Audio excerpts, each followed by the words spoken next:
Today's episode is brought to you by Rovo, your AI teammate from Atlassian. The race is on, and with the dust settled on the 2025 World Championship, who were really the best 10 performers in Formula One? We look beyond the points table to formulate our ranking, but who made the cut and who missed out?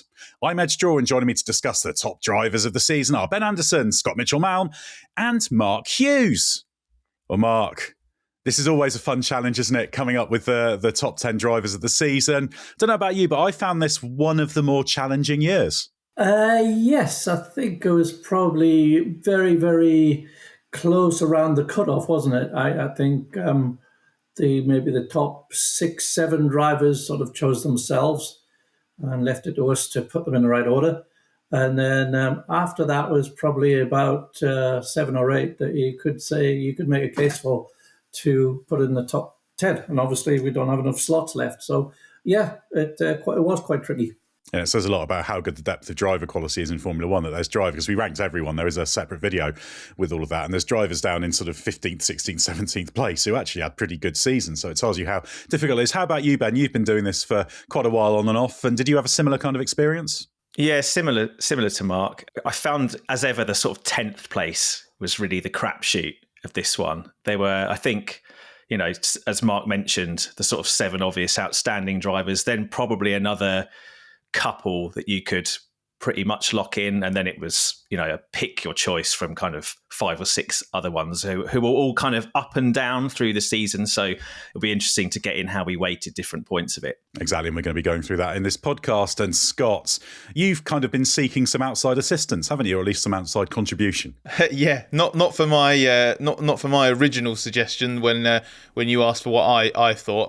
I was barely capable of independent thought on this one, but I did think it would be interesting to see what the Race Members Club thought. So we put out a call to arms, basically. Managed to figure out the nuances of Google Forms to get them to do a top 10 of their own, and got a really healthy hundreds of responses, which was very, very interesting. Good mix of drivers in different positions, you know, across the various rankings. And quite interesting to see how it whittled down to something sort of vaguely normal in the end. There were 1 or 2 slightly sarcastic rankings, shall we say.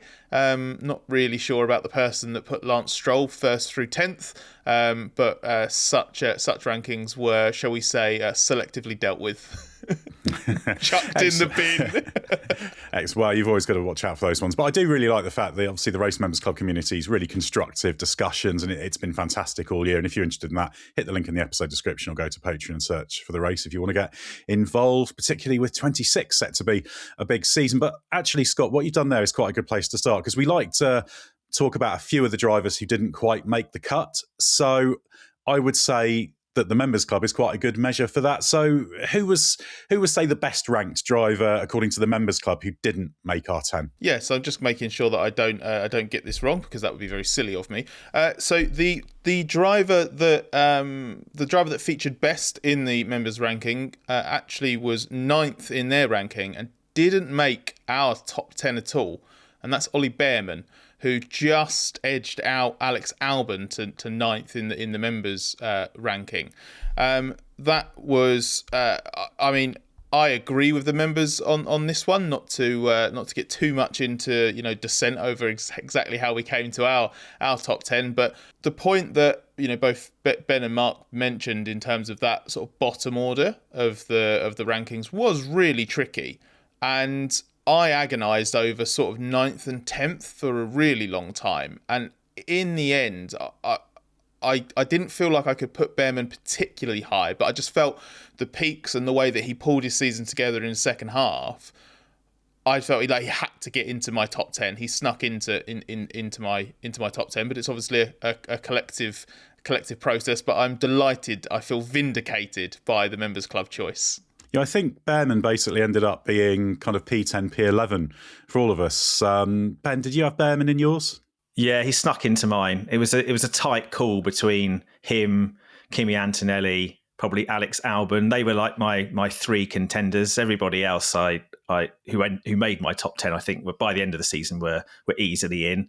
And basically similar reasons to Scott. I thought Bearman's peaks were impressive enough and on the right trajectory as well, in terms of, as a rookie, you expect to see them get better through the season, not stagnate. I don't think he did that. And really what clinched it is the teammate comparison. For me, he kind of really got in Ocon's head, kind of buried his teammate. He was a bit more impressive relative to his teammate than Antonelli was and Albon was. And just to come back to what you said, Ed, about ended up being 10th really in a lot of people's rankings. That was actually the most common position that the members picked him in, was 10th in their ranking. But he snuck to 9th in the combined members ranking overall, just basically through a sheer number of appearances in the top 10 versus Alex Albon, who appeared in slightly higher positions in a lot of the rankings he was in, but actually wasn't in the top 10 for basically 1/3 of the members who actually voted. So the final third of Albon's season counted against him and allowed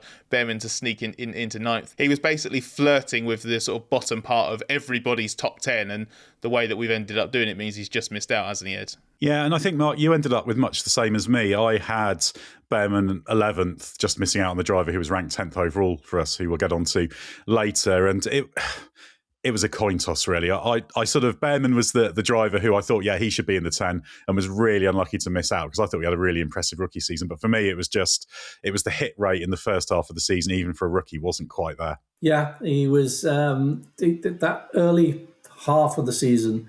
It was there were a few little skirmishes and silly penalties, and that's really all that you could criticise him on as a rookie. And then, second half of the season, particularly latter end of it, it was very, very impressive. And had he been at that level throughout, he would have not only comfortably been in the top 10, but he would have been, probably in a sort of eye-catching number a bit further up.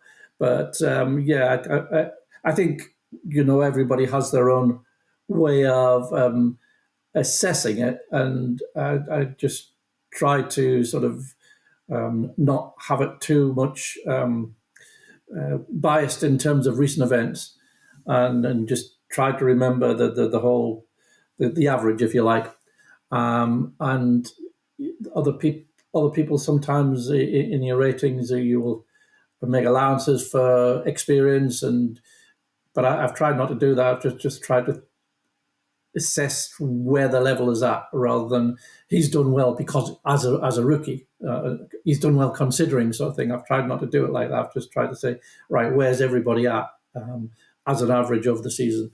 And for me, that it was just that first half of the season and a few little incidents, which perfectly not criticising, wouldn't be critical for him for having those incidents as a rookie, but that's what's I think he's been edged out by others for me.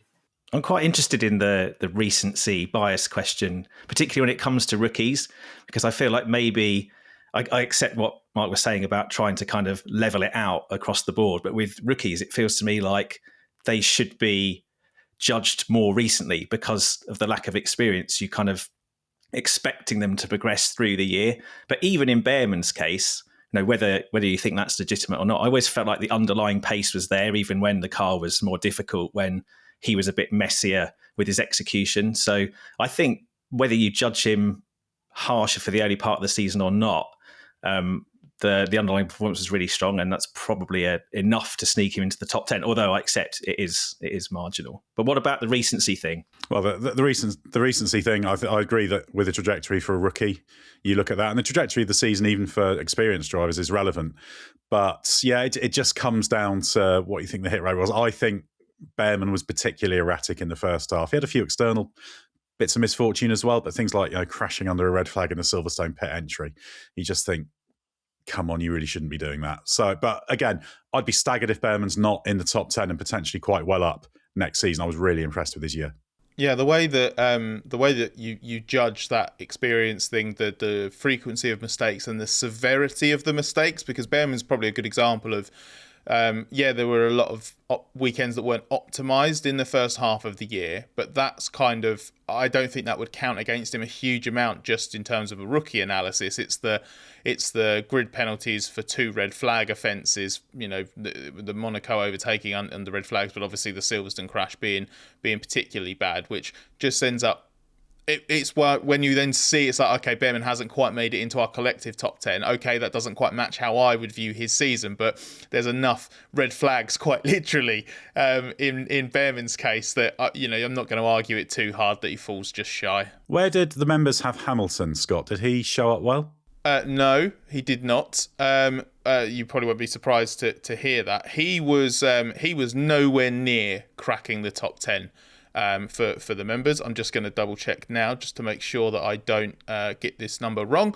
I'd say for that was probably the case for all of us as well, because I don't think he was a serious threat for the top 10 ultimately. I'm really interested to know how not only the members where they placed him, but all of us individually. I think we should probably reveal our hands on this one. Well, in from the members, obviously there's a big spread of sort of where they would put each driver, but outside of the top 10, in fact, I might as well rattle this off quickly. So outside of the top 10, you had Kimi Antonelli, then Nico Hülkenberg, then Pierre Gasly, then Gabriel Bortoleto, and then Lewis Hamilton. So behind quite a few drivers. And I think the most telling part of the sort of members' dissection of Hamilton's season is that he only, out of over 400 responses, he only featured in 31 top 10 submissions, and half of those, were in 10th place. So the few people that did slip him into their top 10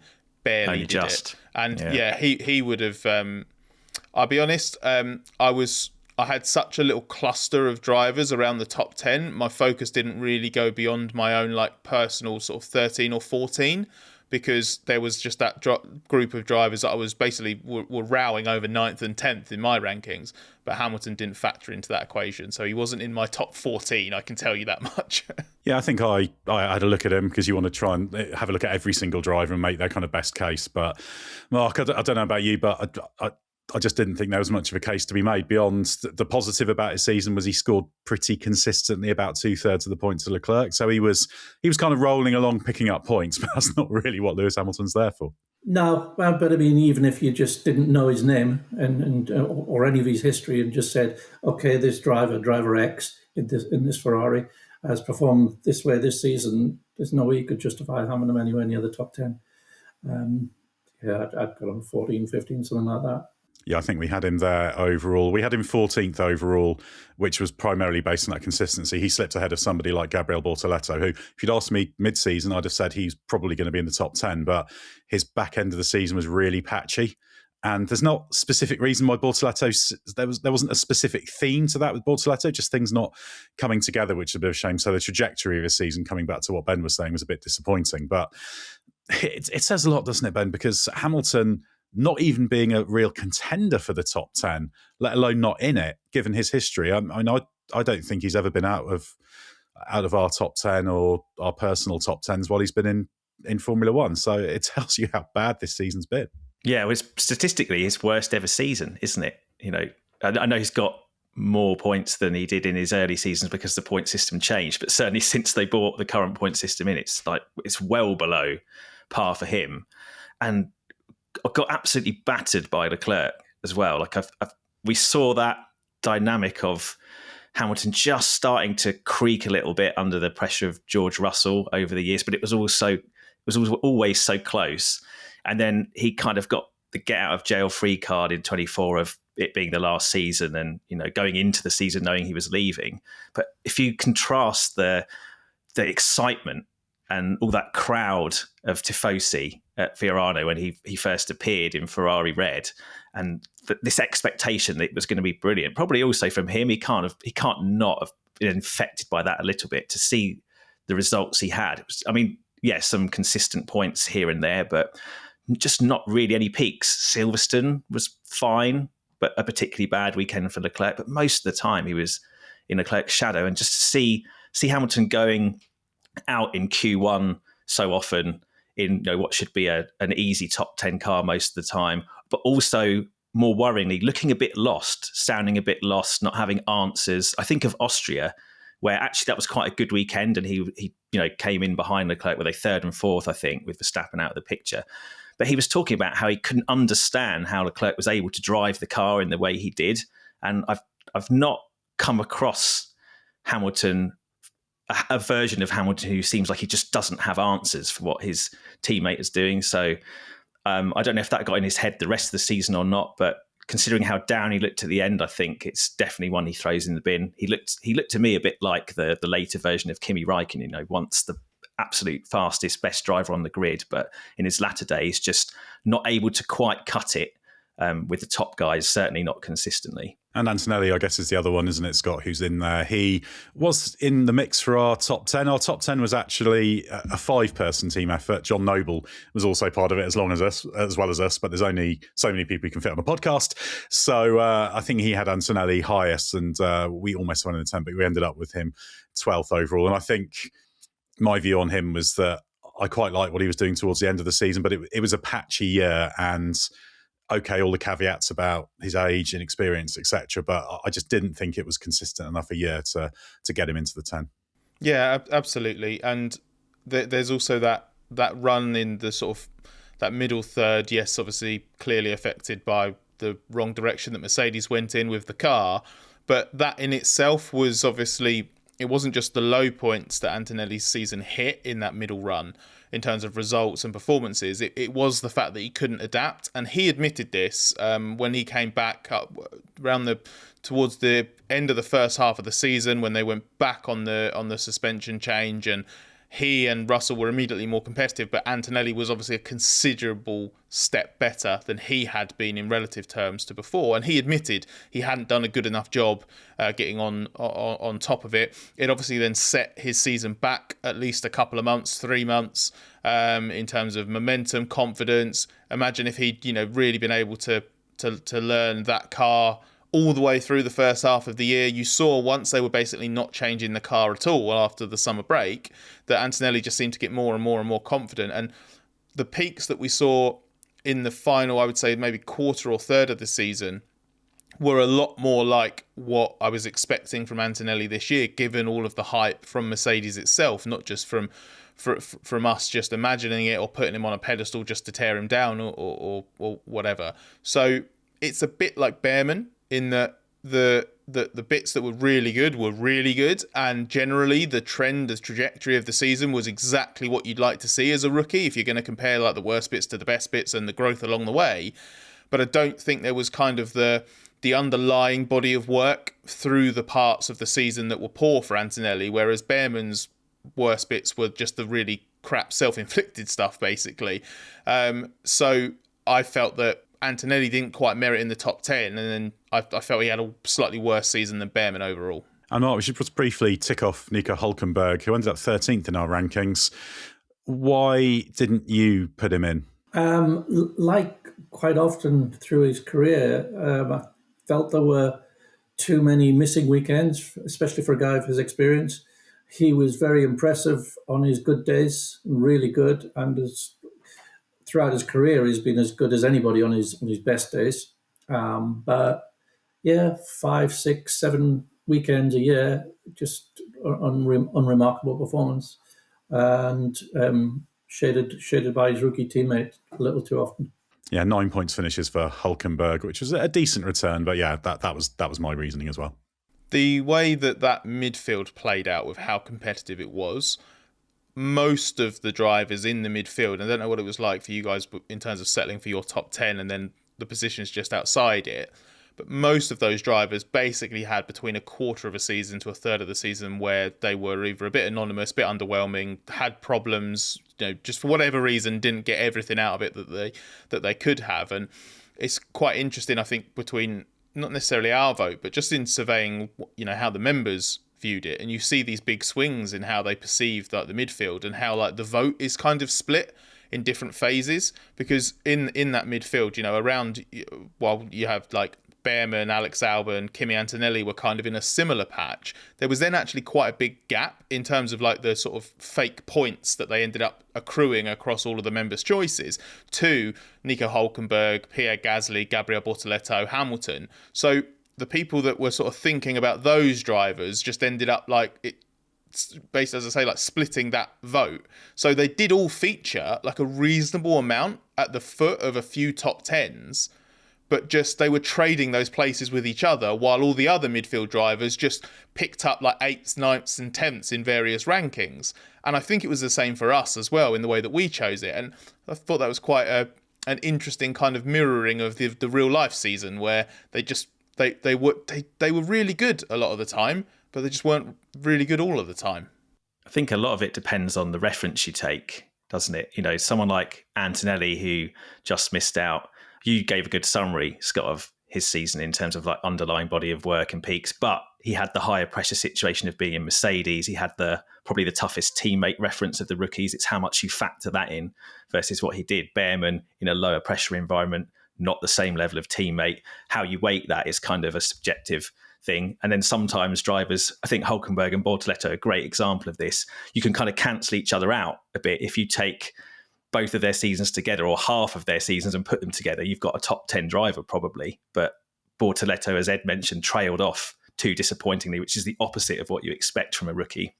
And Hülkenberg, as Mark mentioned, really strong sometimes. And I think he did quite well in rebounding to the Bortoleto challenge late season, but you don't expect him to be so close to Bortoleto, or Bortoleto to be so close to him, rather. It's almost like he needed to be woken up, and that came a bit too late in the season. So they kind of drag each other down in some ways. Yeah, and just to support that closeness in that sort of area, I've got average driver rankings for the year, which I don't use to set my top 10. I have a look at them just out of interest because it's a useful way to balance up the season.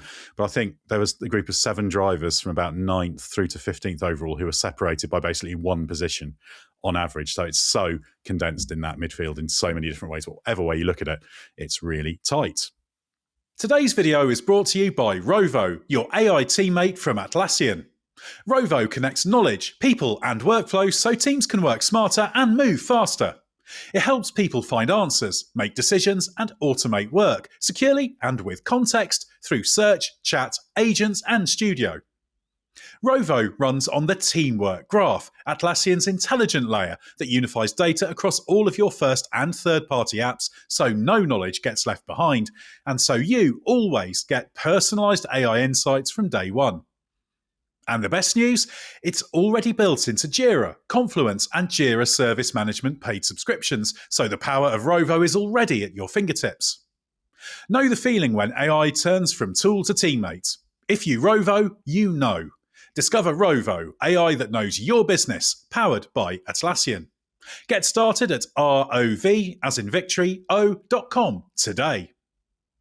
Right, let's get on to the actual 10 now. In 10th place, Mark, we've got Pierre Gasly. Why? Yeah, I mean, obviously, if you were just a casual viewer, you would think, well, we hardly ever saw him, but that's a function of his car. The car was hopelessly uncompetitive at some tracks, particularly tracks where you needed a good amount of battery deployment. The Renault's become very uncompetitive there. But on the days when it was anywhere near, there he was. He was in Q3 8 times, which is way more than I think the perception would be. And now you just got absolutely everything out of that car. And there was a couple of races where Colapinto started showing sort of equal in his pace, and then he just responded to that and just completely went to another level again. And I think he's someone that in a competitive car would be winning races regularly. We know he can win races. We've seen him do it. We've seen him win one. But I think his level is very high. He's very tough, and he's now these days very consistent in his performances. Ben, you had Gasly a bit higher in yours, so why did you choose that? Yeah, I had him. For me, he was kind of a lock-in terms of that bottom part of the top 10, just because he was the dominant force in that team all the way through the season. You can obviously make the argument that he didn't have as hard a teammate to beat as maybe some of the other drivers did.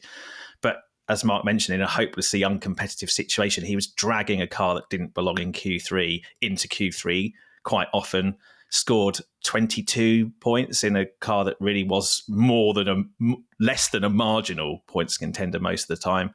So I kind of felt that I place a lot of stock in kind of who's the dominant force within a team, because that's the kind of best reference you have. And for me, it was kind of, he's no question the top guy there. The interesting thing will be if Colapinto pushes on, or Gasly gets himself into a situation where he's in a different team with a more competitive teammate. How will he react under that stress test? I think there's good examples elsewhere on the grid. I would put Alex Albon in this category, who didn't make my personal top 10.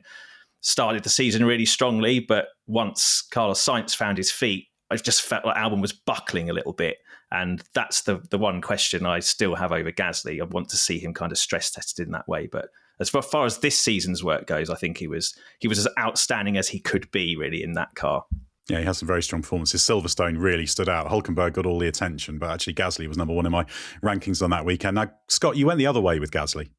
Yeah, he just missed out on my personal top 10, having been in 9th or 10th in the provisional ones that I'd done over the last sort of 3 or 4 weeks of the season. He missed out basically when I did like a final reevaluation of how the drivers who I felt were vying for those positions had actually maximised their best opportunities. That's kind of where I ended up at. And I actually feel that my initial kind of simple evaluation of Gasly's season was every time there was something to be got in that shed of a car, he got it. But then actually on review, there were 2 or 3 missed opportunities. The big one, he slipped up in qualifying in Canada, for example, and that was, Colapinto was in a position where he should have scored points in that race, given where he started. So I have to think that Gasly, if he'd nailed that, was a top 10 contender in Canada. And then obviously in Qatar, he'd qualified really well. He ran off the road early on. He had that needless clash with Nico Hulkenberg that ended his race, and he was a little bit stubborn afterwards when he was explaining it. He did the thing that drivers do where it's like, well, what did the stewards say? Well, the steward says a racing incident. Well, then I don't need to say anything. Because they criticise the stewards constantly until the stewards basically rule in their favour. And then they're just like, well, the stewards just always get it right, don't they? So I don't understand why you're questioning me. So I just looked at it and thought, if it had been the case where I looked at it and went every single time he qualified in the top 10, he scored points, he would have locked down probably 9th in my rankings, maybe 10th, depending on how it shook out. But it's less about like I wasn't impressed by him, and more just when I did that final reevaluation, I just felt that over the whole season, a couple of others just nudged in ahead, basically. If it was like judging a driver on their peaks and how they dealt with their specific scenario, Gasly would have been in my top 10, no question. Let's move on to number 9 next, which I think is going to be quite a contentious one. Alex Albon. Scott, how did you manage to evaluate his rather lopsided year? So I did my very best with Albon not to get swayed by recency bias in the negative and be like, well, the final third of the season was basically anonymous. I think he scored 3 points in the last 8 or 9 races, and did they all come in one race or one weekend? I can't remember. But it was basically trying not to get too misled by that obviously very negative statistic and negative championship standings when you look at them and how they scored points. But I was leaning towards just about including him on the grounds that I feel like you have to judge the whole season. And when you could argue there was the most pressure, which was the first third of the season, big results on the line, Carlos Sainz isn't performing, you know that the car's not going to be developed through the year, so you have to make hay while the sun shines. Albon was putting in some top class drives, not just because Williams had this big advantage over the rest of the midfield or anything, so there was margin for error, because Sainz's results when he wasn't nailing it shows that wasn't just a given. So I was really impressed by that. I also felt that there were enough mitigating circumstances in the final third in terms of there were maybe, let's say of the last 8 race weekends, I think there were probably 3 where he was directly responsible for just not doing a good enough job. But there were a lot of like team imperfections, what James Vowles referred to as just poor communication from the team side in terms of how to do this in qualifying, what strategy to pick in the race. And I think Albon probably still does need to get a bit better at driving a few things in terms of making sure he's on the right side of fine margins. But Vowles basically, because I asked him this and he kind of cemented my reevaluation, said that basically what happened to Albon in the final third of the year was no real different to what happened to Sainz in the first third of the year. He said it was very similar in terms of how they were actually performing versus the quality of results that they were getting. So I just made sure, basically my decision was I'm not going to get too swayed by 1/3 of the year when 2/3 of the year are really good and have the results, and the final third of the year is probably better than it looks. I took the absolute opposite view to Scott. I led massively into the recency bias, but I did that because Sainz had that adjustment period of coming into a new team, another new team, trying to find his feet. I think his underlying pace was always there, even though he didn't really execute very well the first third of the season, like you mentioned. And the big kicker for me is that, yes, Albon was strong in the first part of the season when he was more comfortable, when I think it's fair to say Williams did have more of a car advantage in that midfield fight. As everything got tougher and the midfield condensed later in the season, you had more cars capable of sneaking into the top 10 and fighting for points. I felt like Sainz showed up. He got stronger and stronger through the season, was there to maximise the peak opportunities for Williams, and Albon just wasn't. And for me, given his establishment in that team, I expected more from him as the fight got tougher, and I felt that he went missing a bit. So for me, he was outside the top 10. I put him 12th in the end, mainly because of that key Sainz comparison in the later part of the season. Yeah, I went the other way and had him 8th, just because I think if you were to do this ranking after 10 weekends, you'd probably have Albon up there, possibly kind of in the top 5. So that was my thinking. He scored 53% of Williams' points, so he was kind of the foundation stone of them finishing 5th. Mark, you were kind of in the middle of all of us because you had him 9th, which is where he ended up. So you're proof that democracy is right. Yeah, I guess he could make that reading of it. But yeah, like Scott, I felt that the quality of his performances in that first part of the season were outstanding. And even though he had a lopsided season and that his second half of the season was much less impressive, I think he just carried enough overall from the quality of his drives in the first part of the season that he ended up where he did. Let's move on to the driver who is inevitably part of the Albon conversation, which is Carlos Sainz, who we've got 8th. Ben, what was your thinking? Yeah, I had him 9th in my rankings, so near enough. I put him just behind Gasly, only because of the thing I mentioned before about the season not being as complete. But there's mitigation for that. I think, Sainz needed the adjustment process. For a while, he was not in my top 10. So what really swung it for him was this surge he had post summer break, being there to pick up the big results in Baku, in Vegas. I just felt like there was this kind of overwhelming sense of Sainz kind of taking control of Williams a little bit, taking it off of Albon's hands, if you like, in terms of who's the reference. I feel like if he'd stayed at Ferrari, he would have got more out of that car than Hamilton did. And one thing that really impressed me, a specific, was, I'm taking him at his word from this. Maybe you guys, being on the ground, would have a clearer sense. This idea that he pushed Williams to do a body of work after Hungary, where I think they were disappointed, and fed that into Qatar, where again he had another strong performance. I think that was probably his best performance of the season. I did driver rankings in your stead there, Ed, and had him number 1 for that weekend. And I feel like that drive, allied to technical understanding and not settling for a lack of performance on a certain type of track, when the car's been switched off development-wise, when Williams has got the Constructors' Championship position pretty much banked, to still be kind of trying to unlock, find more performance, dig deep, find extra in a tight fight to get a big result and rise above those other midfield cars in a congested period. I feel like that was the best of Sainz, and it reminded me very clearly why we've had him so comfortably in our top 10s during the Ferrari years, when obviously bigger results were a little bit easier to come by. Yeah, and it was very much the key thing with evaluating Sainz in terms of his position. Mark, you went highest with Sainz, so explain yourself. I had him 7th, I think. I think that not only were his latter half of the season performances exceptional, those 2 podiums and that 3rd on the grid at Vegas, but I think it was the way he led the team, the way he input into development direction that was very fruitful. and the way he worked on acclimatizing himself to a very different car. And that's something that's not to be underestimated when you're coming from a car, the Ferrari, which requires a very, very different driving style, particularly in combined braking and cornering and engine braking. When you've got your muscle memory, you're tuned to something else. It's a similar thing to what Lewis Hamilton experienced going the other way. Sainz was very, very impressive in that.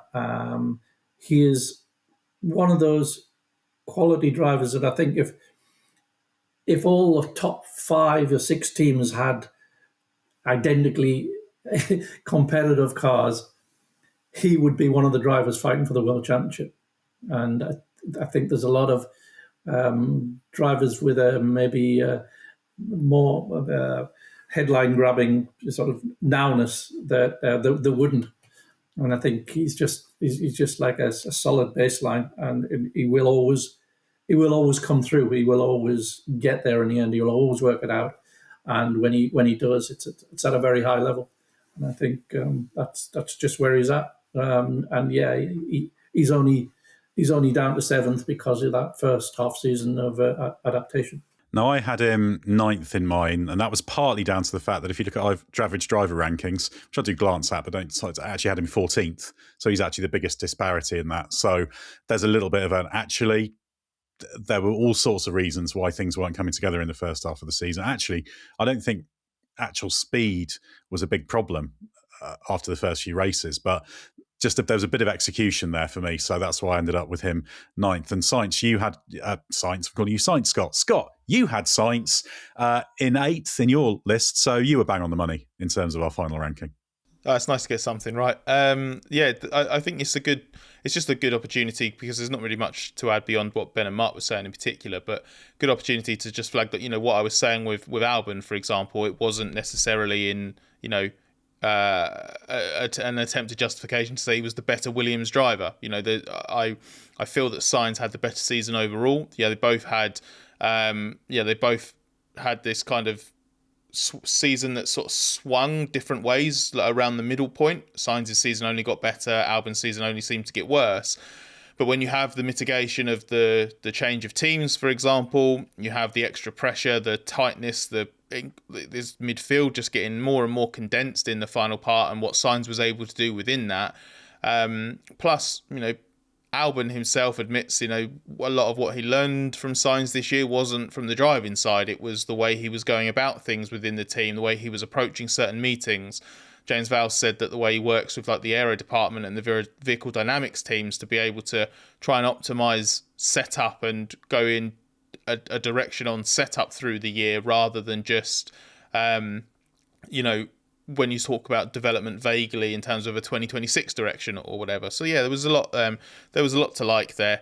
He was he was also one of the standout midfield picks amongst the members club. It was Sainz and 2 drivers we've yet to talk about that were definitely at the upper end of the midfield picks from the members club and a cut above. So just for reference, Sainz featured in Sainz basically scored 2.5 times as well than Behrman, Albon, Antonelli did. So that's what I was saying earlier about those kinds of groups within the midfield that were splitting the vote. Sainz was in the top group in the midfield, even as far as the members judged it. Let's get on to P7 now, which is top rookie, Isaac Hadjar.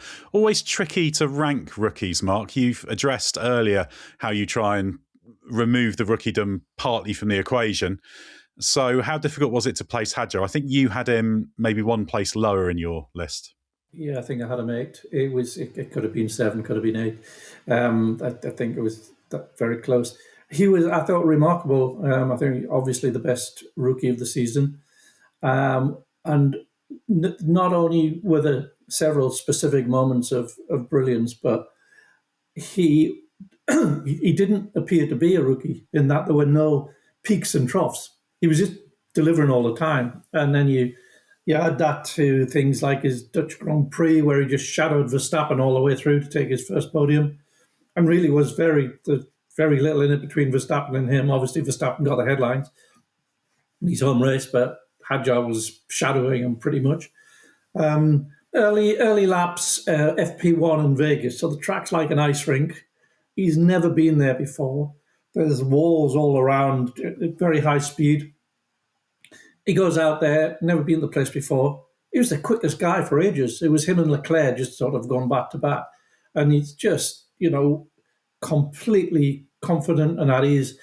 And he's an unusual character in his personality, but there's a sort of like an inner certainty about him where he seems to understand just how good he is, but not in an arrogant way.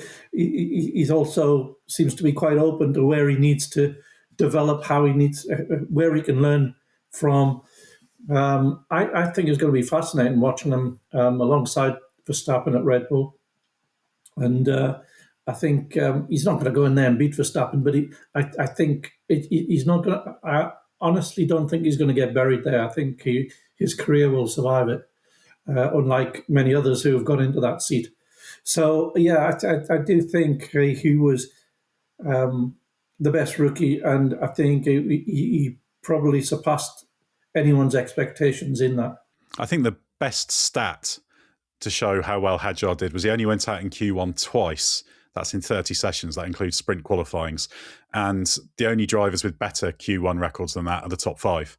So he's level there with Alonso, and then, it's your Verstappen, Piastri, Norris, Leclerc, Russell, who obviously had significantly stronger cars. Scott, I think you had Hadjar best placed of us up in 6th place. Yeah, and there was a point where I was maybe just for vibes considering putting him even higher. So I looked at the midfield a lot. It's actually, I think this year, because it was so much more difficult beyond sort of the obvious guys in the front running cars, I put a lot more effort and detail into breaking down the midfield performers than I've probably ever done, to be honest. I started looking at points finishes for each team, and then what percentage of points finishes they were able to achieve. So not just like what percentage of points they scored, like when the car was capable of being in the top 10, how often was this driver there? And I even looked at we have the super times where we basically order the teams each weekend by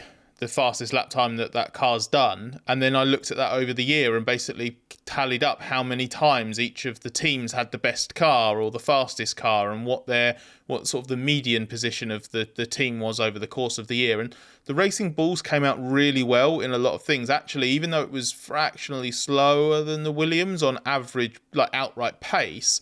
It was the most likely team to be 5th best, so it was a great car to drive in. But you look at, and this is what impressed me the most, you look at how often Hadjar was just quick, just straight away basically quick, and that's rare. That's really unusual to see. And I asked him in Mexico, there's obviously a few races still to go at this point, I asked him how he viewed his season, because I really like speaking to Hadjar when he's not being a one-word, slightly chippy person in the mix zone. He's a really curious person to speak to, and he took the question really well, because he was just like, no, actually, do you know what? Like, I do often call myself crap, so this is a chance for me to decide if I have been or not. And he basically said he's never had a season like this before, where every time he turned up to the track, he was just fast straight away. And he didn't seem to really know how it had happened or what he'd done. There was an element of the car in it. It's got the friendliest thing about the Racing Bulls is that mechanically it seemed to be quite easy to set up and get into a sweet spot quite early. But Hadjar just rolled with that. So he was really pleased with the fact that he basically couldn't think of a single weekend where he was just sort of slow and playing catch up. And like Zandvoort obviously got the headlines for the podium finish, but remember, like, he lost a load of running on was it FP2? He'd had the engine problem, and his running on the Friday was minimal. But he basically went back into the garage, saw Lawson's data, and basically just went, yeah, I'm going to get Q3 tomorrow. Like, he was so adamant that he like just knew where and just did a great job. So I felt that because there are different ways you can judge it, and I take Mark's point from earlier about trying to strip the rookiness out of it. I go the other way, and I do factor the rookie stuff in it. And when you look at what the other rookies did, like the peaks and the troughs and the moments where you're just like, oh, I'm not really sure what they're doing. Why have they made this decision? They're a bit slow, or whatever it ends up being. You basically didn't really have that with Hadjar. Yes, he had the formation lap shunt in Australia, but I just felt that even if you judged him not as a rookie in the midfield, I think from race 1 to race 24, he was the most consistent performer in the midfield as well. Yeah, and he was emphatically the stronger Racing Bulls driver compared to Lawson. Now, Lawson popped up with like half a dozen really, really strong weekends. Azerbaijan is the one that stands out in my mind in terms of his level of performance. There are a few others, but basically Hadjar in races is ahead of him on about 2/3 of the laps, which is quite a good metric. And that's with Hadjar having some of those engine cooling problems that ruined a few races for him. So Hadjar had a bit more misfortune as well. So I think Lawson was ahead in qualifying about 6 times and Hadjar 16 times. So it's fairly emphatic. Ben, you went, I think, with Hadjar a little bit lower than Scott, but I guess similar kind of impressions in terms of his year. Yeah, I had him 7th, so I think I'm the one that nailed the zeitgeist in this particular situation. But now, as Mark said, it's the consistency, really. Like you don't have to de-rookify Hadjar, because he de-rookified himself by just being consistently impressive all the way through the season. That element of just being straight on it in all circumstances with minimal track running, it's something Helmut Marko mentioned as a key strength, and we've all recognised it. That really stands out. Actually, Lawson, the comparison is interesting because, to my surprise, and this raised Lawson up in the lower reaches of my own rankings, he was quite impressive in terms of his scoring through that latter part of the season, particularly post-Austria, once he'd had that suspension change that he pushed for. But to me, it's a bit like the Ocon-Behrman comparison. Ocon actually had quite an impressive season in terms of points, but there's no question that he was convincingly outperformed by his rookie teammate, and it's the same at Racing Bulls. I just think Hadjar just had that level pretty much all the way through the season. Maybe the last race and obviously the first race with that well-publicised off on the formation lap. But he bounced back from it so quickly. He's got this kind of blend of being Kimi Räikkönen in some of his attitudes and short answers, a bit Charles Leclerc in his ability to kind of excoriate himself but use that constructively to improve. Yeah, I'm curious, but a very strong character, I think, underneath, and it's just a surprise as well. I think there's an element of wow factor in that Red Bull didn't really seem to believe in this driver. They just, as you've said, Ed, put him into the car because they needed somebody. And then the first race weekend, you think, oh well, okay, he's done all right in qualifying, but look, he's thrown it off the road before the race has even started. This is a really terrible baseline, but actually everything he did after that was above everybody's expectations. And for me, he was in the top 6 or 7 of the rankings from the earliest part of the season when I started drafting the list. He never dropped out of the top 10. And you sometimes think to yourself, well, okay, he's in a Racing Bulls driver-friendly car. Drivers that have been completely chewed up and spat out by the Red Bull have looked good in that car too, Lawson, Tsunoda. Am I overrating him? But every time you try to think of a way of kind of taxing him almost, you just can't, because his constant level was high. He was there to achieve peaks. As Mark mentioned, in Zandvoort, he's right there with Verstappen, and that car's a lesser performing car. So he was unarguably the best rookie and comfortably in the top 10 for me. I was won over by him from watching trackside at Suzuka on the Friday on the outside of the S's, basically in Sector 1, and just the Racing Bulls was a car that could be lent on, like that definitely played into it. But just he came, like, it's that thing of just came through in FP1 and just the first lap was already pretty good. The second lap it was like, okay, yeah, he's picked it up pretty quickly. I just wanted to I came in mainly just to just flag how he fared amongst the members, because he was clearly the best of the rest beyond the top drivers as far as the members were concerned. 6th in the members' picks, had the highest number of 5th places as well in the rankings outside of the lead drivers. So he actually snuck into even higher with a few of the members.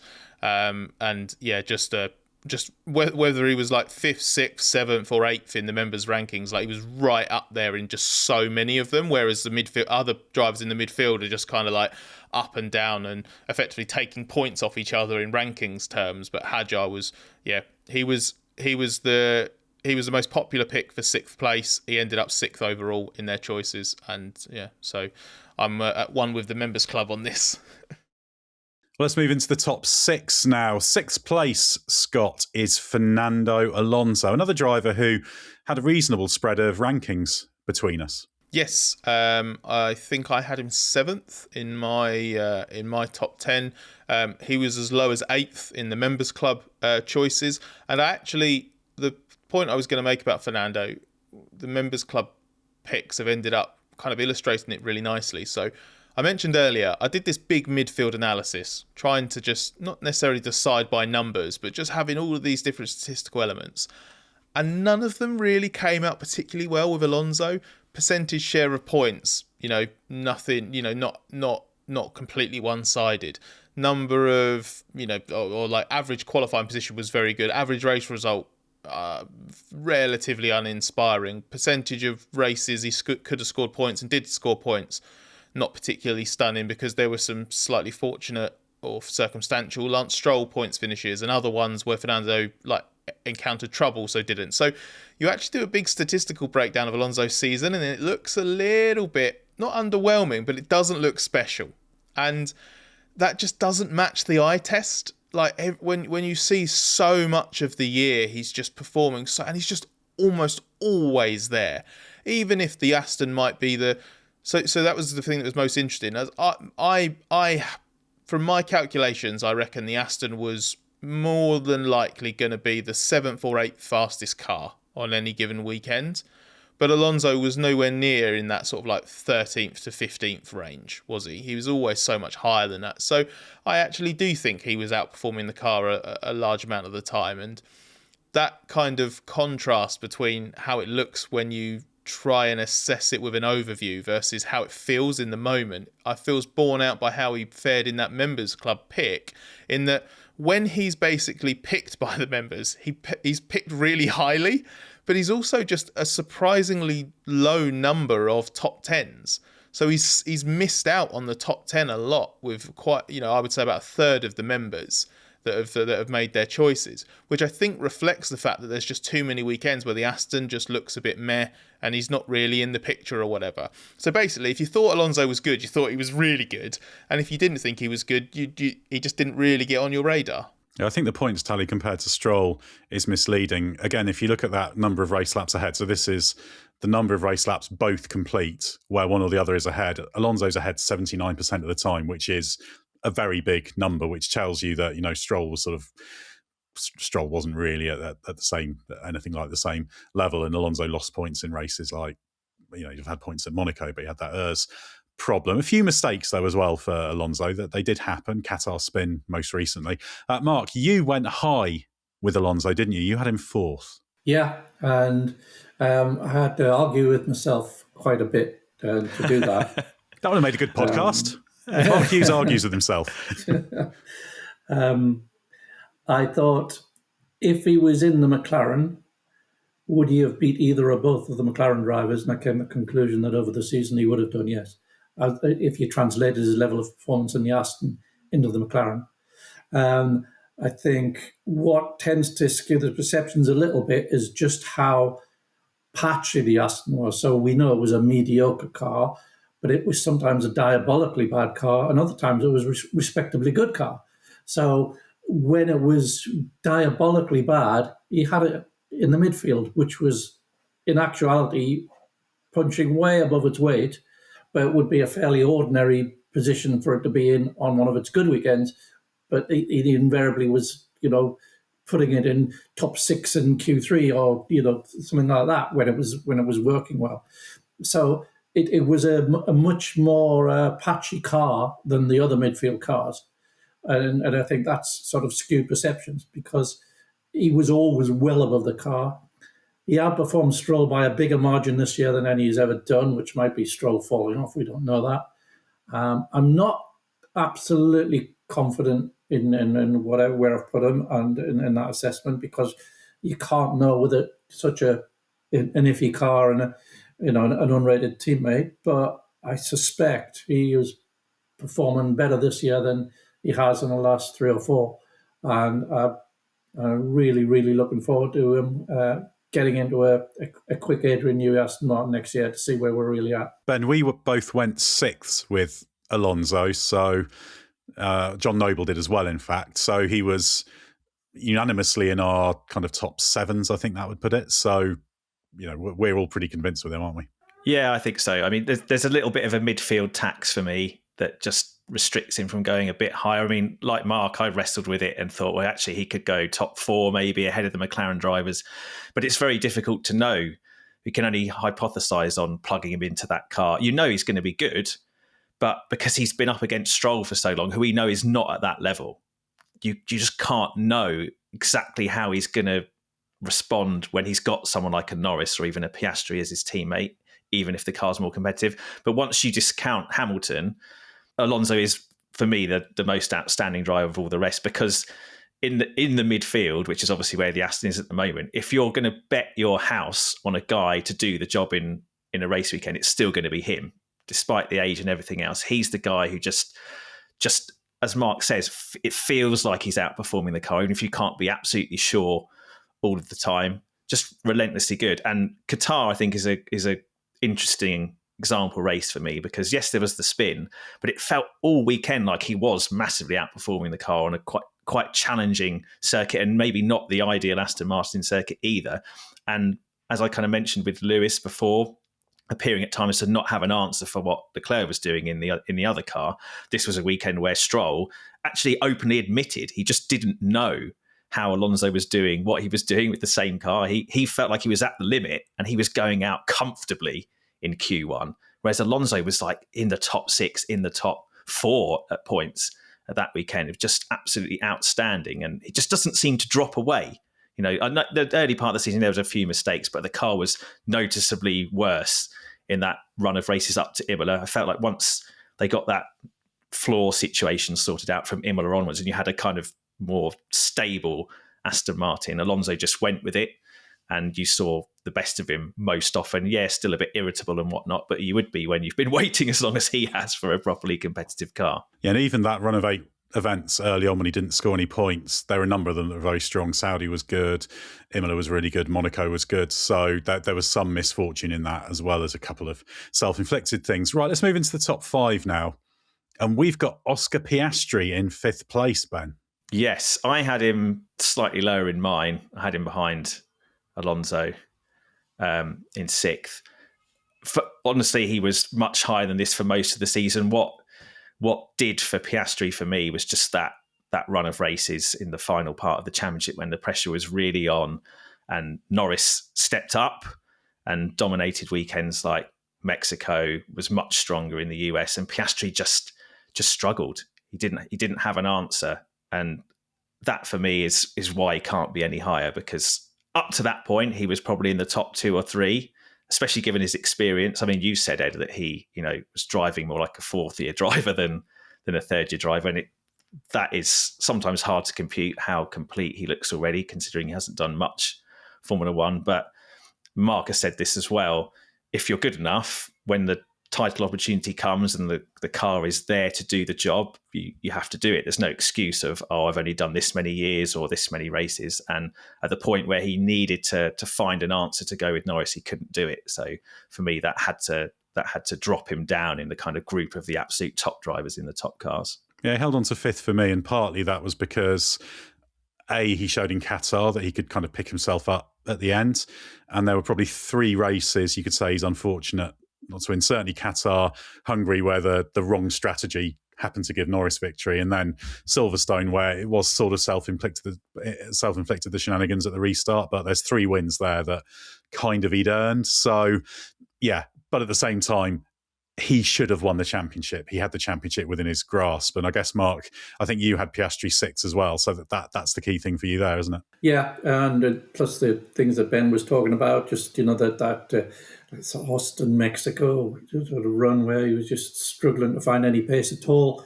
I think he's a much more uncomplicated driver than Lando. And so its early season was... it didn't have the peaks and troughs, and he really, really made use of a very good car there. And I thought his pass on Norris at the first lap at Spa was probably overtake of the season. It was a brilliantly brave sort of pass, and he did so much right, and he had so much was just right. But then he did just crack, and that Baku weekend was disastrous for him. He had a bad run of luck. The safety car that wiped out his 13-second lead at Silverstone would have meant, that there wouldn't have been any issue had it not been that safety car, and he would have walked that race. And there were a few others as well, but just a little bit patchy in that second half of the end. Ultimately, when Norris got the car exactly as he liked it and got fully confident, he was a little bit quicker than Oscar. So just that really, year three,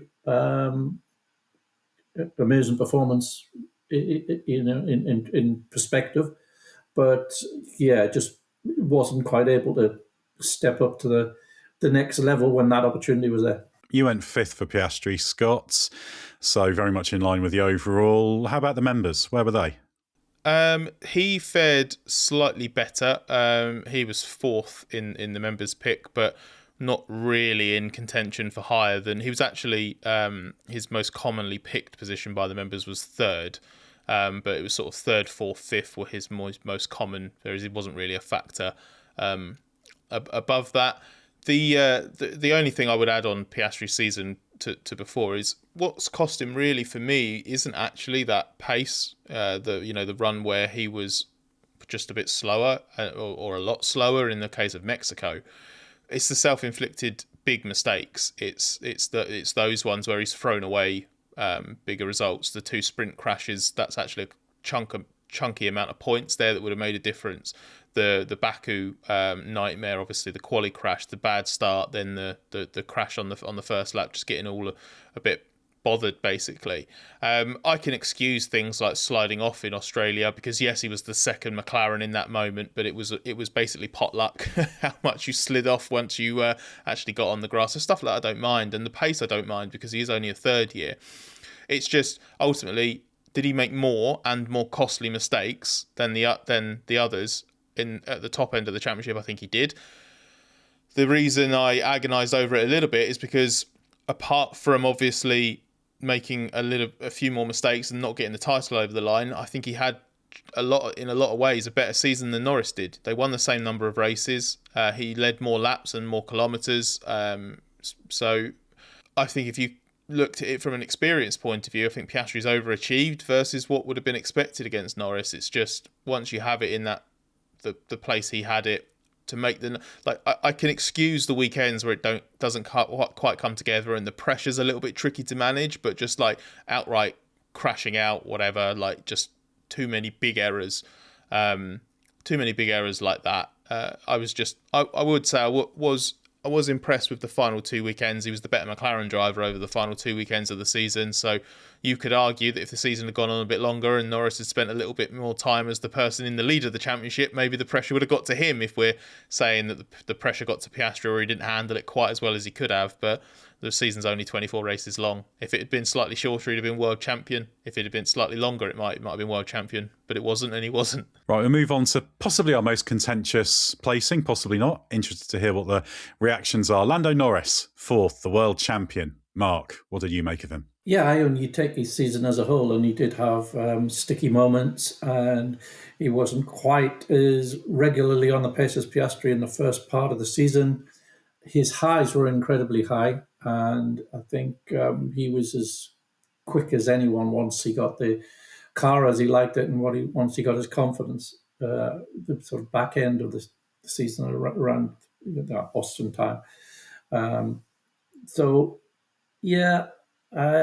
It's just that the slightly offset performance from one half of the season to the other. He is a more brittle performer than those around him at the top, and I think this is it seems to be a trait, and I think it's just how he is, and McLaren sort of operate around that, and it's to do not just with how he is very particular in his needs with the car, but just how he thinks and how he is as a sportsman psychologically, and that is how he is. but he delivers how he delivers, despite those limitations. And his peak stuff is absolutely unbelievably good. And so, that on average, when you average it out over a season, I think that's where we put him. And he's won the World Championship, which is fantastic, and it's great to see. And I don't think that just because we're not putting him at number one, it should detract from that achievement. Scott, we both had Norris in the same position. I guess the positive was the recovery, the way he turned things around, and the negative was you just couldn't overlook the first part of the season in particular, could you? Yeah, there's two things basically that I would say that are both equally true about Norris, and maybe sometimes that if you do a slightly lazy appraisal of it, it's hard to see these two things as both existing at the same time. But Norris, as a season, Norris didn't have a great season overall from start to finish, but he's still a very deserving world champion because of how he managed that and what he did to win the title. So the fact is, for half the season, he was the second best McLaren driver, and within that, there were enough weaknesses that he himself has admitted he was having serious doubts, and that chance was slipping away, and he needed to really reconsider what he was doing and how he was doing it and what needed to change in order to raise the basement, basically, because the ceiling was amazing, like, as we've come to expect from Norris. On his day, he just brute force obliterates people with his sheer speed. He's not the best wheel-to-wheel racer. He's not the most incisive overtaker. It can be, Mark used the word brittle, which I think is a great word to describe it, but he can be bullied a little bit in those moments. But that's kind of, you have to take that because of the makeup of the man, how he is on the track and off the track, and I still think that allows him to tap into something that makes him so formidable. And when you see him at his absolute best, he's getting up there. I've said for a long time, I think Charles Leclerc is the fastest driver in F1 over a single lap. But when all the stars align, Norris is making me reconsider that a little bit, like it is absolute very best. But there were just the first half of the year, too many mistakes, misjudgments, missed qualifyings, crashes, slip-ups, whatever. So I just can't have him higher than drivers who I feel made far fewer mistakes at a point in the season as well where you can't even say, pressure of the championship situation was weighing on him. The other drivers didn't have to deal with that. This was way before then. Before that really should have set in. I just can't quite look past that. But the deserving title side comes in purely because to have gone through that process, to have picked himself up from those low points and those doubts, and then come out the way he did in the second half of the season, come off the back of that Zandvoort DNF and point swing there, and then just a couple of weekends, Azerbaijan wasn't particularly good, but he stopped the rot around, he forced his way past Piastri a bit unfairly, but did what he needed to do to beat him in Singapore. He'd got there, obviously had the position reset in Italy, but he'd been better there, and then just unleashed a level that Piastri couldn't get near for a few races. So deserving world champion, but just not one of the absolute best performers over the season. You put him fourth as well, Ben, so very much in agreement, I guess. Yeah, pretty much. He was behind Piastri in my sort of provisional rankings, through the season. They swap really because of how Norris managed to turn it around at the end, see the job out, rebound from the fact that he was behind and seemingly chasing a lost cause. Didn't go missing at the key moment, but as has been summarised, there's still this kind of yo-yoing or this peaking and troughing of Norris's performance that makes it hard to bank on him as the absolute top guy. Maybe he suffers a bit from the fact that his teammate's so close to him, whereas I think the other guys on our list are that bit more emphatically ahead.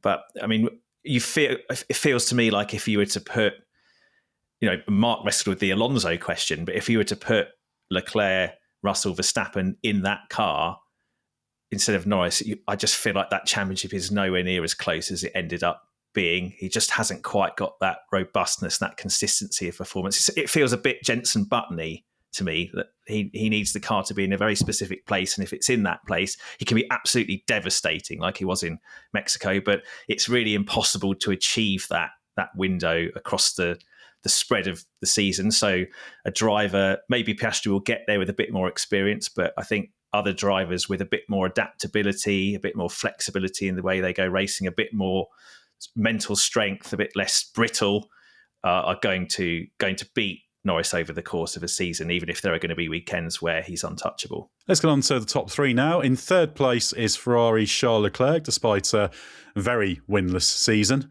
given the competitiveness of the Ferrari. Scott, quite an interesting divergence between perhaps where some of us had him and the members' club opinions, I think. Yeah, I need to have words with the members. Leclerc fifth in the members' top 10. Nonsense.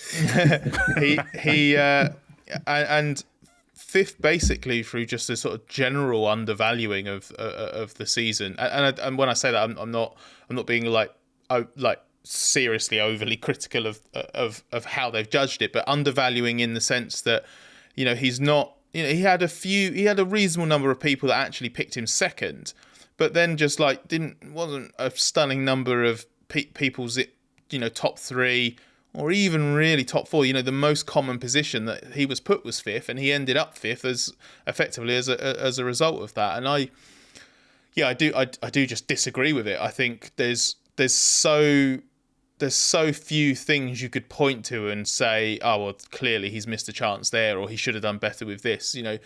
He absolutely buried Hamilton at times over the course of the year.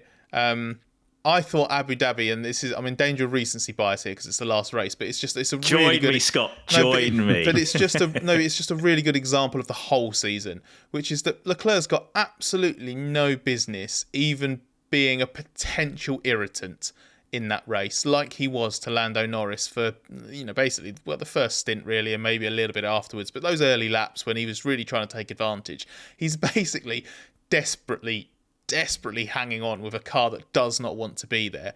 We often talk about when midfield drivers overperform on a Saturday and they end up, it's a phrase I first read in something probably Ed wrote about a dozen years ago about Daniel Ricciardo in a Toro Rosso, but they end up fighting gravity on Sunday. And that's basically what Leclerc does in the Ferrari, where he puts it somewhere it just doesn't deserve to be. When you saw it in Qatar, Hamilton obviously really struggled with it there, but Leclerc did too. That car was a pig in Qatar. Just that was it at its worst in terms of how it looked to drive. It just looked horrible and unwieldy.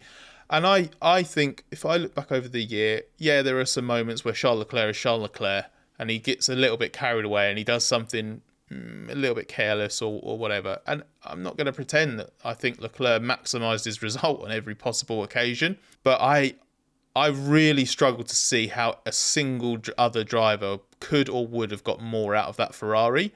And for that reason alone, he's in my top three. And Mark, you went second with Leclerc. Yeah, I don't think it was even close. He was either first or second for me.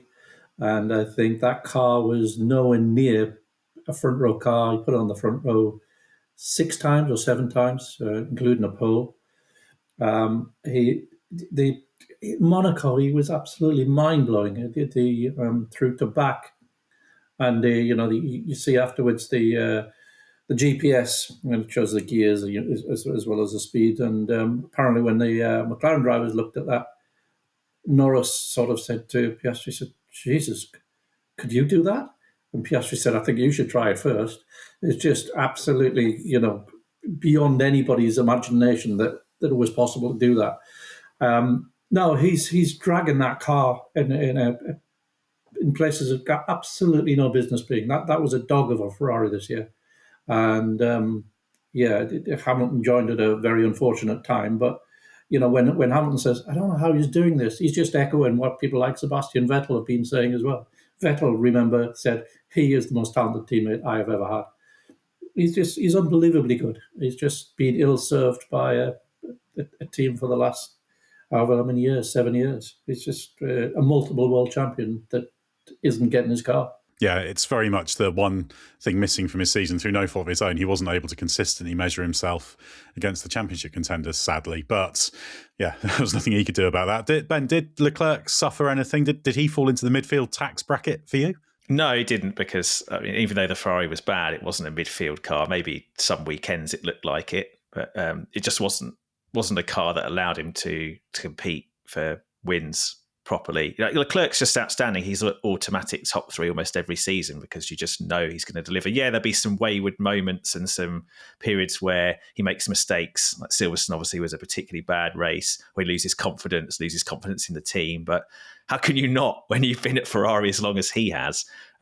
What you look at is the peaks of performance, that ridiculous pole in Hungary, hanging on, basically, spoiling the McLaren driver's comfortable race by being in a position he doesn't belong in, just making Hamilton question everything.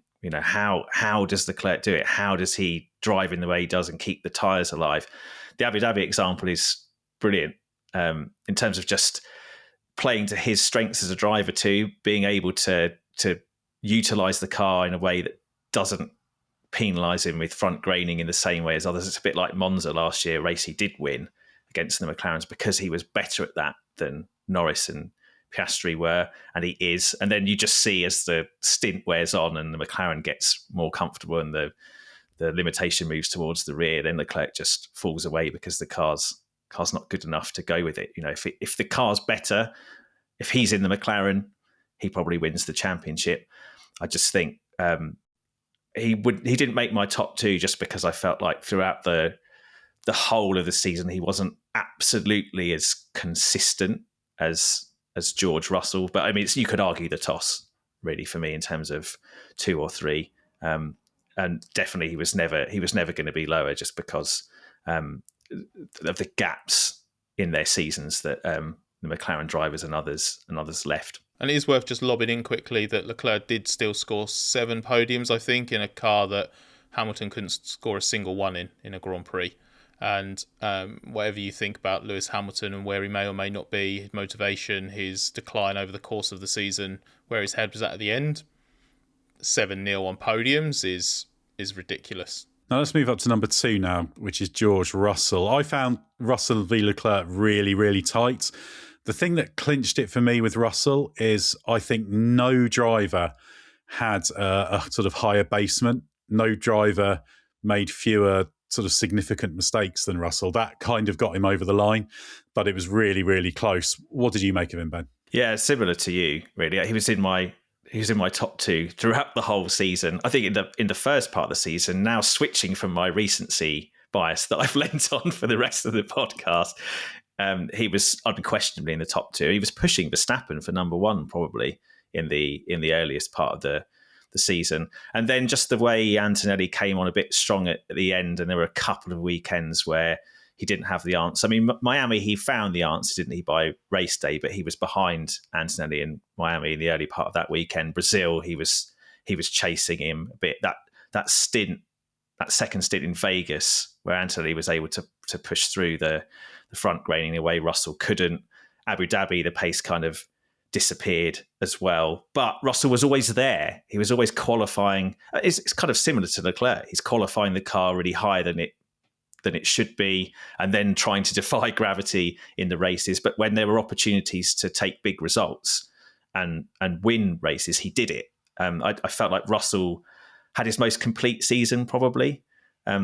We've raised questions in the past about him being the team leader, whether he makes mistakes at key moments. He wasn't doing that for me anymore, and I think for him, it's just a shame that the car wasn't capable of fighting for the championship. If he and Leclerc had cars capable of being in the fight like Verstappen had, then I think it would have been a really, really interesting season and a much bigger fight at the front of F1. I think Russell's ready. It's just a case of whether Mercedes can do the job next year. Now, Mark, from what you said about Charles Leclerc, you felt there was kind of clear air between him and Russell. So how did you... Only a little bit of clear air. It's very tight up that end.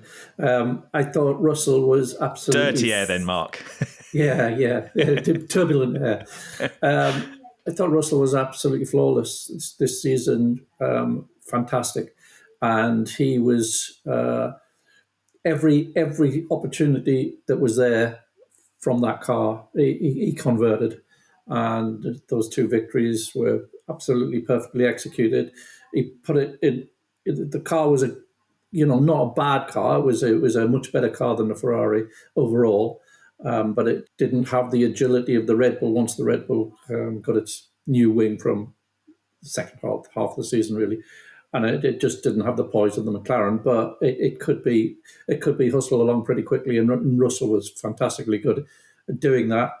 The only thing to differentiate for me Leclerc and Russell was that Leclerc more often did extraordinary things that logic shouldn't have even been on the radar, whereas George nailed every time there was an opportunity, he nailed it. But in terms of going beyond what was reasonable, I think that's why Leclerc, for me, he did that more often. And Scott, you were very positive about Russell. The members' club, I think, were as well, weren't they? Yeah, but he was only third in the final top 10, even though second was the most picked position for him. Russell actually had remember what I said earlier about Alonso, in that like the people that thought he was good thought he was really mega, but then there was just like a tail off really. He just ended up further down a few too many rankings. Obviously, Alonso didn't appear in some people's top 10s. That wasn't the case for Russell. Everybody did recognise that he had a very good season. But he sort of slipped down into... He had a few like fourths and fifths in people's rankings. Clearly, there were, I think, maybe a few people that probably thought he was either, just really doing about what the Mercedes should be doing, which, depending on how you view and how you judge your rankings, is basically the reason why a lot of us have put him so highly, is because he put that car where it was meant to be so often. And then maybe just a little bit as well of what I think Ben said before, with the way Antonelli troubled him a couple of times. So, but I think in general, the thing that impressed me so much about Russell was, I think he went a long way this year to answering some of those doubts. Ben mentioned it as well. And Mark said, when he did a very good job of taking the opportunities that were there. The wins he took were absolutely excellent, and banished a couple of ghosts in the process as well from previous years where he's tensed up or overreached in kind of chasing something because he doesn't want to settle for what he has. I think he stepped out of Lewis Hamilton's shadow this year and just thrived in the role of team leader. I agree, it was his best and most complete season in Formula One. He's probably suffered slightly for that Antonelli rise late in the year. The recency bias can't help but kick in, I think, especially with a rookie. And Anthony just bagging some of those big results and putting Russell under a bit more pressure. But I still feel like overall the underlying performance was always there with Russell, even if you take a weekend like Qatar, where Antonelli was doing better in the race, Russell was quicker. Whereas someone like Leclerc versus Hamilton, it always felt from the start to the end like Leclerc was the faster driver and that Hamilton couldn't get near him. So maybe that makes it a little bit easier to put that little bit of dirty, turbulent air between the two of them in Mark's ranking. I should just quickly say it was Norris who got in ahead of Russell for second in the members' choice. That was the biggest difference, I think, between us at the sharp end. The McLaren drivers generally were voted more highly by the members than when we've done it, and Norris got in at second overall, despite having more picks in third and fourth than in second place individually. So that brings us on to number one. Unanimously, Max Verstappen, to nobody's great surprise. What? Well, when I have something like this, I always think it's quite an interesting exercise to say, right, well, what would be the counter argument for that? What's the most sort of unfavourable possible take you can have in a season? I tried to do that, and that still didn't make any dent in it, because you'd have to do such an unfair evaluation to make it a contest. I mean, Mark, can you come up with any argument for why Verstappen shouldn't be number one after a season of heroic failure? And I mean that as a positive failure, because he didn't win the championship, but heroic because he shouldn't have been there. Yeah, he shouldn't have been there. And on the few occasions the car was anywhere near in the first half of the season, he nailed them. He turned them into victories. Or he set a pole and then the tyres would go off and he'd finish second. But then they got the car more or less in a reasonable shape from Zandvoort onwards. And here he was. He was coming. He was just on the rampage. He was just, split apart the McLarens, didn't he? And it caused widespread panic there. It was amazing to watch. It was just the competitive dynamic that to make that work, he had to nail it every time. He just knew he would. There was never any question. If the car was anywhere near, here he comes. There he is. There he's on pole. There he is. There's the victory. It didn't matter what challenges there were along the way. he was just so sure-footed in his consistent brilliance. It was just it was his best season, I think, and that's that's a higher bar than probably anybody's ever had to reach to improve. So, just outstanding. The harshest argument you can come up with against Verstappen is basically that if he had done a perfect season himself, he could have stolen the title. But that makes that there's two obviously huge asterisks against that claim. One is you assume that every single other thing that happened as a result of him not doing the if he hadn't driven into George Russell in Spain, if he hadn't had his half spin behind the safety car at the safety car restart, sorry, at Silverstone, if he finished third in that race instead of fifth, take either of those in isolation, he could have been world champion. But yeah, so the first caveat or asterisk is you have to then assume everything else plays out exactly the same without those things happening, which just isn't how life works. And the second thing is that is an impossible standard to hold anybody to. You can't. It's the longest season in F1 history, 24 races plus the sprints, and you have to also remember just at the time it was stupid and it was clearly the wrong thing to have done, but it didn't really feel like it was going to cost him it, because it just felt like it was getting away from him, and it was that was the frustration was probably a bit of a manifestation of that as much as anything else. So yeah, if you wanted to be absolutely hyper critical down to the last 0.1%, no, Verstappen didn't get every single point that was possible for him this year, but he got a damn sight closer than anybody else. And ultimately, from the moment he won the Imola race, that second win of the season, the opportunistic one, he's been number one in my rankings. I just looked at it then and just thought, there's no one else on this grid who's under that pressure, operating at that level, just achieving what he's achieving week in, week out. I think he's the standard bearer across the board of the current F1 crop. And yeah, to borrow Mark's phrasing, or the phrasing we've ended up, I think there's a bit of dirty air between him and the others. Ben, was it even up for debate for you? Did you hold against him taking you out on his first car racing weekend at Sebring all those years ago? Yeah, he automatically pays that tax, and yet is still comfortably and overwhelmingly number one in the rankings. Like Scott, I had him in that provisional position from early on: Japan, Miami, Imola, just being that nuisance that Mark mentioned in a fight he didn't have any business being in. It should have been a completely internal McLaren fight, and yet there he was buzzing around, causing trouble. To return to your earlier question about trying to make a counter argument, I mean, you could say, well, was he doing the thing that Mark mentioned Leclerc does, doing stuff in the car all the time that you just go, how is this possible? And I think probably the answer is yes. If anything, he's doing it more often, and certainly for bigger results. So you can't really count that against him. And maybe the only other thing is, who's he beating? Because he is in a unique situation amongst the front group of being just in a team that's totally coalesced around him, because he's so relentlessly brilliant and fast. He's had several teammates that can't get near him.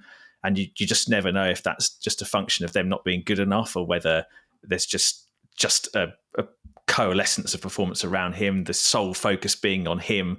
Even though Red Bull were completely out of the Constructors' Championship from early on, they didn't make the Ferrari or Mercedes call, or certainly the Ferrari call of switch off development, forget about it, let's just focus on next year. They went after the Drivers' Championship for Max, is what it felt like. And I don't think anyone else commands that kind of authority or presence within a team. How much is that aiding him versus the other drivers? I don't know. But I think it's also the flip side of the coin, that he's just so relentlessly brilliant in the car that compels the team to do that, because it feels like they've always got a chance with him behind the wheel. I'm not sure any other driver would be able to coalesce the team around them in that way. That's probably the only thing you can level at him. But is that a criticism? Is that an argument to devalue him in the rankings? No.